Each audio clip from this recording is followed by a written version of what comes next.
que eu acho que é um erro estratégico. Então, acho que assim, em meio de tudo isso, nasce uma globalização mais resiliente, mas, mas a curto prazo, este ano, acho que tem um risco real de ser bem turbulento, não só economicamente, mas também politicamente, porque assim, quando aumenta o custo de fertilizante, aumenta o custo da alimentação. E aí tem país, cara, assim, Egito, que gasta bilhões e bilhões de dólares para subsidiar a farinha. E ele tem uma população grande, com um monte de gente um pouquinho acima da linha da pobreza. Uhum. E fortemente subsidiado para comprar a farinha e para sobreviver. E aí você tem uma explosão do custo da farinha, o governo do Egito não vai dar conta. Vai colapsar, tem uma crise fiscal, vai pedir socorro do Fundo Monetário. Só que assim, o Fundo Monetário consegue atender, sei lá, 5, 6 países, mas todo mundo pede, a situação complica bastante. E aí você tem um risco de uma rebelião mesmo, porque as pessoas com fome, em algum momento, não tem nada a perder. E aí o governo reprime. Só que assim, você está em casa com fome, você vai para a rua, em algum momento você vai para a rua mesmo encarando um alto risco de ser atingido Aham. por forças governamentais. Você que vai querer, a população vai aumentar a instabilidade, a repressão, há um risco maior de instabilidade política em vários países africanos. Se tem países como Paquistão, por exemplo, que importa 80% da sua energia. Filipinas, cara, o petróleo em grande parte vem de fora. Então, assim, você pode ter uma. E aí, isso, obviamente, é péssimo para o cenário econômico, porque aí, se você tem um colapso da economia nas Filipinas, ou Aham. uma grande mobilização popular, isso tem um impacto negativo sobre outras economias que fazem comércio com as Filipinas, Aham. etc. E aí vai Então, um assim, efeito cascata e assim, horrível. crise fiscal, porque o que os governos fazem, o que o governo brasileiro faria nesse cenário é aumentar muito os gastos públicos para compensar. E assim, o Brasil até tem uma situação. O Brasil tem bastante capacidade para tentar meio que abafar ou reduzir o impacto que isso terá. Aham. E assim, ainda estamos agora em abril. Então a parte quente das eleições só vem daqui a 2, 3, né, 4 meses por aí. Aham. É. Mas assim, o governo brasileiro está torcendo muito para que o Trump não envie tropas terrestres, porque a partir desse momento a gente não está falando mais de semanas, a gente está falando de meses, talvez um ano inteiro. E assim, guerra do Iraque foi uma coisa de uma década e É. Afeganistão demorou quase 2, né? Então Mas são tu guerras acha de que. longa duração e o Irã é um adversário muito mais formidável. Agora pode ser que Ah, seja uma sim. atuação. O cenário mais provável, se for uma intervenção terrestre agora, é uma tentativa de ocupar a ilha de Hara, que é uma ilha onde tem as refinarias iranianas no Estreito de Perfeito. Hormuz. Aham. Só que o petróleo não está lá. Então você basicamente a logística de exportação. Então, a curto prazo, o Irã não pode mais exportar 80% do seu petróleo, mas você ainda consegue, por outros caminhos, alguns outros portos, exportar, mas assim, um baque tremendo ao governo iraniano. Eu acho que o Trump vai tentar utilizar essa ameaça ou essa atuação militar para aumentar sua capacidade de negociar com os iranianos. Ou ele vai mandar uns 5, 6 mil soldados para tentar tirar o urânio enriquecido, que seria uma operação super arriscada. O grande problema disso é, você está numa situação difícil, a lógica sempre vai ser a mesma. Uma retirada é ruim, é uma derrota estratégica, então, na dúvida, você vai apostar ainda mais. Foi assim a guerra no Vietnã.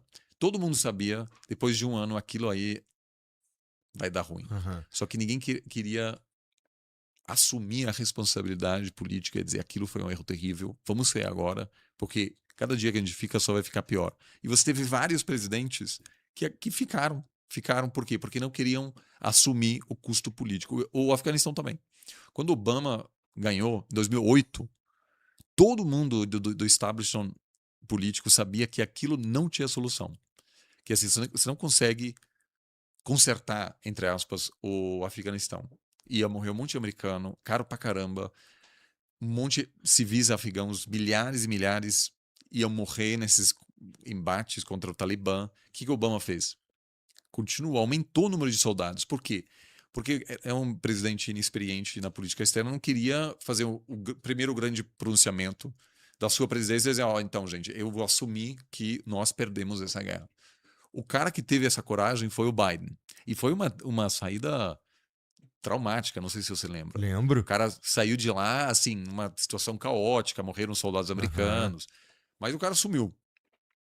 E a grande pergunta é se o Trump tem essa disposição para assumir a derrota e se você conhece o Trump nunca vai dizer, cara, foi mal, tava doidão, perdão, fiquei... Ele não, foi, no mínimo, burro, porque assim, cara, vamos lá.